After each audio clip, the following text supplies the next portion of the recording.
The subject of a truly great individual is how they make the best of a bad situation. There's perhaps a character that no more exemplifies this, at least so far on this villain competency tier list, than the main antagonist of the Half-Life series, Dr. Wallace Breen. Using his intellectualism, his wits, and his determination, he managed to become the human representative of the entire world during the Combine invasion in the aftermath of Half-Life 1, setting the stage for him to be the main antagonist of the hit FPS game Half-Life 2, created by Valve. Now, Wallace Breen is something of a new age philanthropist. People who would equate him to the tech billionaires of today, like Elon Musk or Jeff Bezos or Mark Zuckerberg, are really missing the mark because he is not like those characters. When I go over Lex Luthor on this list, I will definitely be equating him to those real world figures, but Breen is not like those individuals. Breen is someone like a doctor, like a celebrity doctor, but not the type that sort of sensationalizes medical procedures or is somewhat of a quack like Dr. Phil, who just kind of sensationalizes people's misery for his own benefit.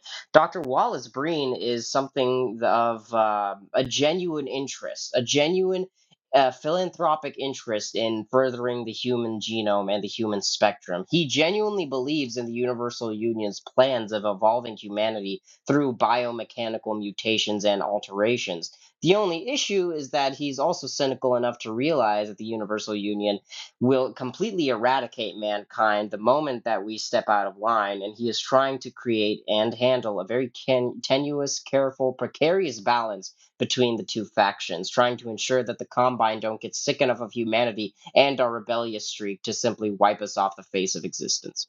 So Wallace Breen, before we get into his competency levels and where he equates on this list, it's best to go over a bit of his background. In Half-Life 1, he was the overarching unseen antagonist, considering he was the director of the Zen Crystal prototype program, as it was called in the game, the Black Mesa incident. He was in charge of the Black Mesa facility, and during his charge of the Black Mesa facility, he created the resonance cascade indirectly by sort of rushing the scientific process and opening the portal for the loud for various creatures from the alien worlds of Zen to invade Earth and, sporadically begin appearing across the planet and slaughtering people en masse.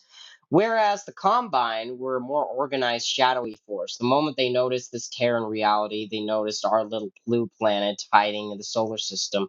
They immediately prepared their armies and war fleets and came in like a ferocious storm, wiping out all of mankind's military forces that were organized and cohesive in a 7-hour conflict known forevermore as the 7 Hour War. So Breen was in the aftermath of all this madness, sort of the only individual who somehow, strangely enough, and it's never really explicitly explained, but one can infer that perhaps the events in Half-Life 1 weren't as random and haphazard as they initially seemed, and perhaps Breen had a more intentional hand in causing the events of that game to occur so the Combine would come to our world. Whatever the case, he seems to have been successful in striking a deal with our benefactors and creating the alliance that would set the stage for Half-Life 2. Though it's kind of inaccurate to call it an alliance, it's more of an outright military occupation. The Combine have completely eradicated Earth's ability to fight back and are now using their various technologies and mutative medical procedures to turn much of our remaining citizens into transhuman soldiers that will enforce their will on their own behalf without having to sacrifice any of their mainline military forces.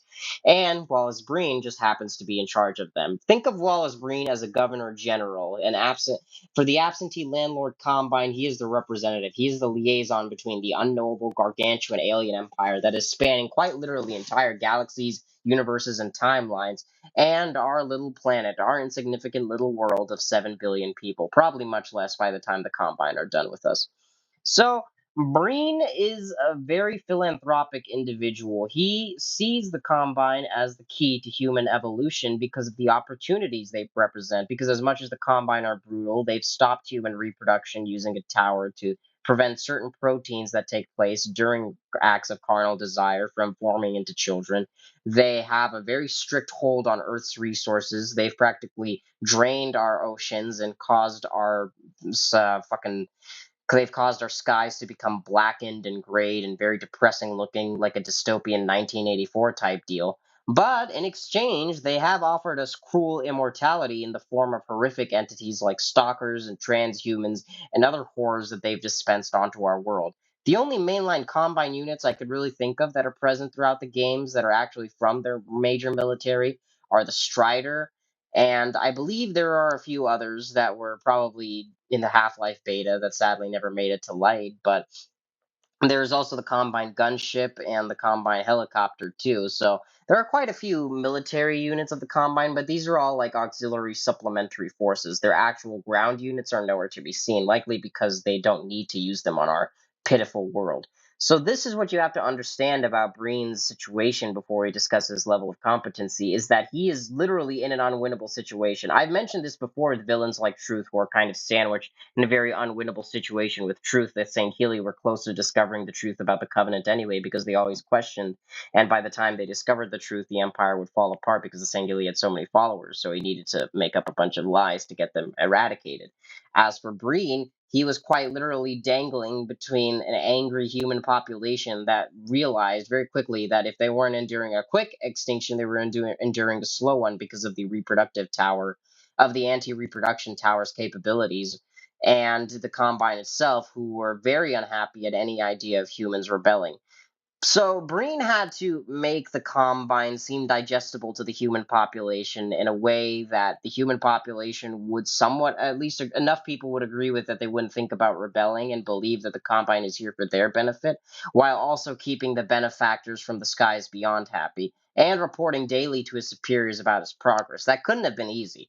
I mean, this man was put in an incredibly stressful situation. He is not evil by default like some of these other characters, not like Palpatine, who is just innately a terrible person. Breen is a pragmatist in every sense of the word. He wants to create a genuine path forward for humanity in this absolute worst dystopian nightmare, this worst possible timeline for mankind. He still thinks that humans can not only survive, but thrive, and he even gives examples of this throughout his many speeches, which are hearkening to Orwellian sort of broadcasts where he tries to encourage citizens not to dissent against the Combine for their own safety and for the planet's safety, and welcomes people to City 17, which he has made his headquarters, and where it so happens that the anti reproduction tower is located.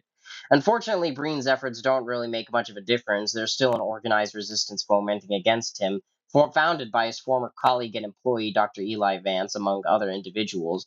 And they are actually getting very close to overthrowing the Combine. Even by the time that Gordon Freeman shows up, he provides the messianic sort of central figure that the resistance really needed to finally begin striking against the Combine occupation in a really meaningful way. I say occupation because the actual mainline Combine forces weren't even present throughout the entirety of Half-Life 2 and its subsequent DLCs, or at least any mainline forces that would present a genuine threat. There were the advisors, of course, that were the individuals that Breen sort of collaborated with and reported to, but they weren't even the benefactor species directly. Whether the true forms of the ruling master race of the Combine are completely unknown, even to this day.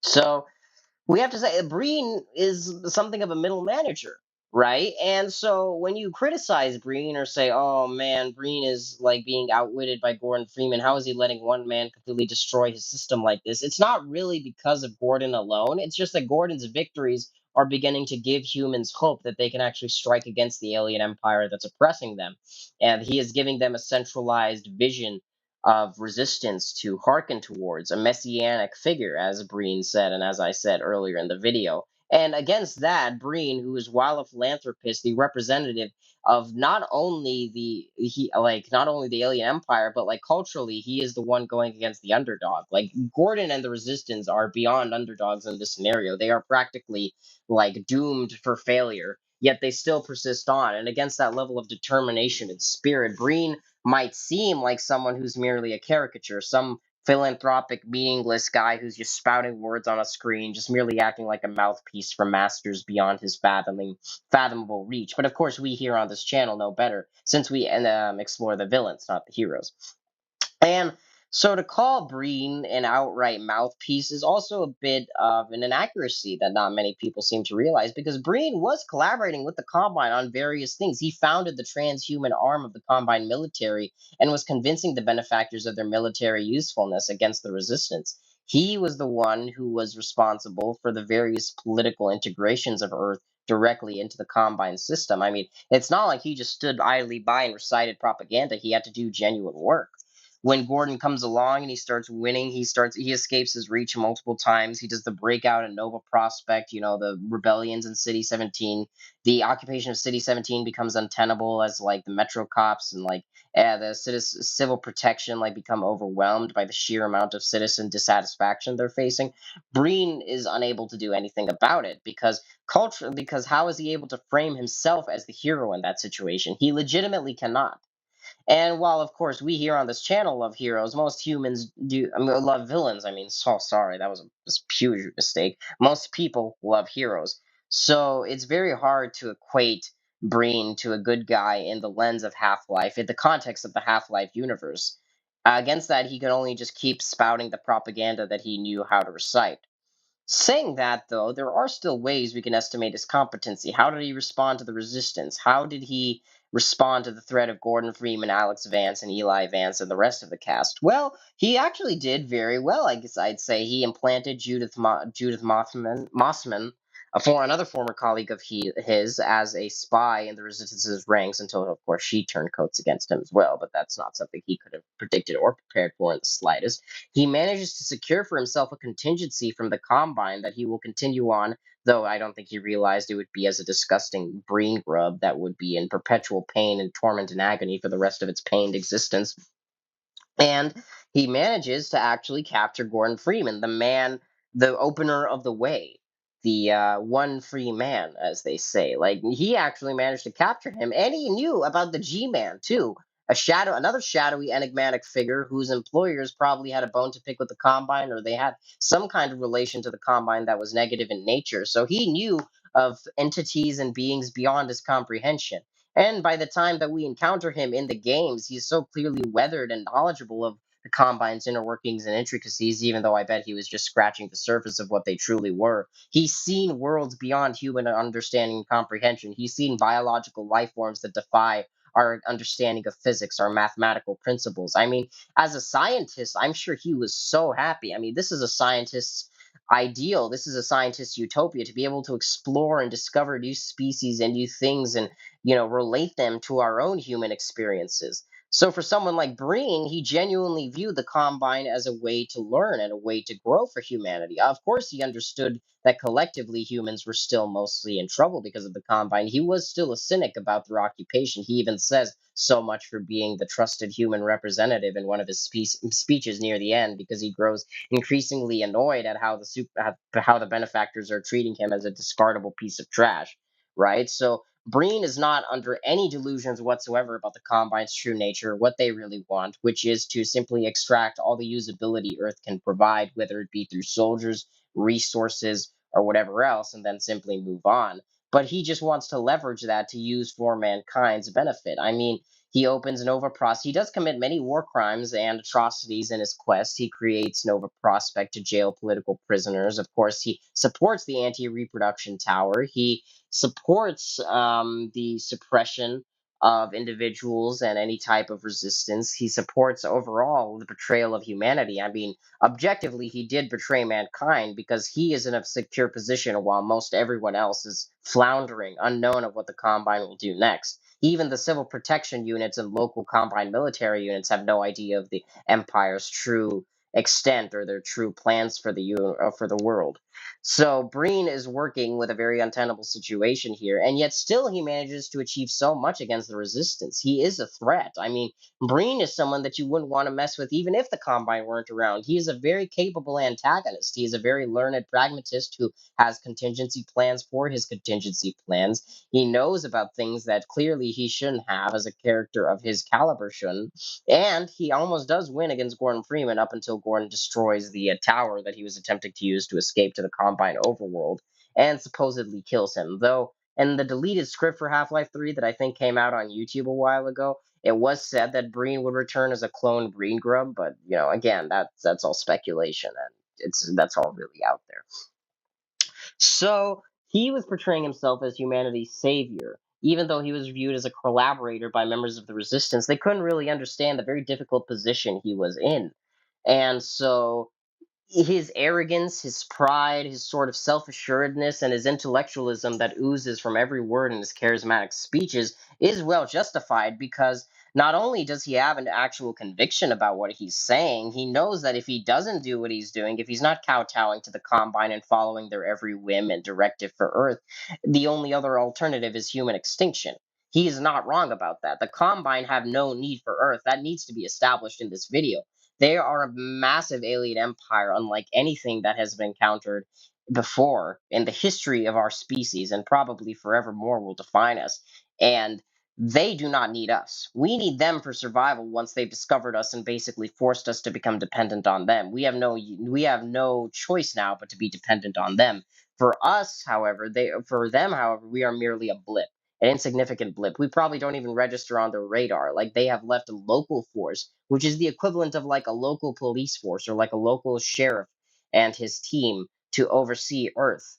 When you realize how small we are to the Combine, how insignificant and how weak we are, and how quickly they can simply warp over armies of their true forces and completely eradicate all life on the planet within seconds, you'll understand why Dr. Breen was how he was in the games. He was constantly propagandizing, he was constantly trying to manipulate for the sole purpose of keeping humanity alive, and hopefully even garnering some benefit from the Combine occupation, which Gordon Freeman wasn't even trying to do. I don't think Gordon Freeman really recognized the gravity of what he was doing, even as Breen tried to warn him, dude, what are you doing? You are jeopardizing my relationship with the Combine. Our collective species relationship with the Combine is being jeopardized because you constantly destroy their assets and convince this planet's people to rebel against their authority. I mean, he was worried. It's not like he was some complete sellout who just didn't care about the fate of humanity as long as he was assured. That was an element of his character near the end, but that was only because all other options had been exhausted. Breen genuinely feared for the future of his species, and he thought that he knew best for them. So when you look at that, and then you look at everything he accomplished throughout the games, even though he did die, and even though some might not really consider him a very memorable antagonist, I'd say that this earns him a relatively high spot on the list. I wouldn't say that if plot armor didn't exist, he'd rule the universe, because plot armor or not for Gordon Freeman, Breen was in an unwinnable situation. He could not have come out on top no matter what, unless he somehow organized a deal with the Combine to allow humanity to join with them as equals, as partners, rather than as slaves. But of course, that would be impossible. So with all that said, I will put him in the situation, and this is actually the first time I've done this. I'm putting a villain in their category, not because of like their own failings, but rather because of the context of the situation they were in. I'm putting him on the last part of elite echelons of darkness. He's the lowest member of the elite echelons of darkness through no fault of his own. I mean, poor Breen did the best he could, but ultimately, I mean, I'd say that he was doomed to fail. I mean, whether it was Gordon Freeman ruining everything or the Combine simply deciding to push the execute button on the Earth program, I mean, he was stuck between a rock and a hard place, and he made the most of it. So, um, yeah, I mean, there you have it. Thank you all so much for watching, Darksiders, and make sure to like, comment, and subscribe if you like this video, and I will be presenting more different types of content on this channel. I'm very excited for what I have next. So the next villain theory and the next most pathetic characters is coming up soon, and in the meantime, enjoy what else I have planned for you. And with that out of the way, peace, everybody. Have a good one.